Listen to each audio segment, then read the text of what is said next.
Finally ঈদের shopping শুরু করেই দিলাম।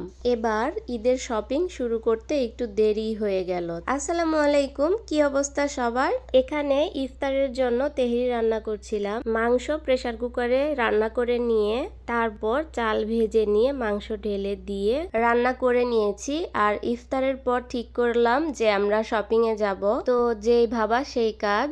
এখানে কিছু ব্যাগের কালেকশন দেখছিলাম। এখান থেকে যে মোবাইল ব্যাগটা ছিল সেটা আমার ভীষণ পছন্দ হয়েছে, কারণ ড্রেসের সাথে যে ম্যাচিং করে আমরা ব্যাগগুলো নেই আসলে সেগুলো কিন্তু ব্যবহার করা হয় না। যেহেতু প্রতিদিনই বের হতে হয় তাই এই মোবাইল ব্যাগগুলোই সবচেয়ে প্রয়োজন। তারপর চলে আসলাম মেয়ের জন্য ড্রেস দেখতে। এখানে ইন্ডিয়ান ড্রেসগুলো খুবই সুন্দর ছিল, কিন্তু এগুলো ড্রেসের সাথে ওড়না ভালো ছিল না। ওড়নাগুলো কেমন জানেন? শিফনের যে ওড়নাগুলো ছিল এগুলো ড্রেসের সাথে সেই ওড়নাগুলোই দিয়ে দেওয়া হয়েছিল। তো আমাদের ড্রেস পছন্দ হলেও ওড়নাটা পছন্দ হচ্ছিল না, আর ওড়নাটার জন্যই মনটা খারাপ হয়ে যাচ্ছিল, কারণ ড্রেস পছন্দ হলেও ওড়নার জন্য নিতে পারছিলাম না।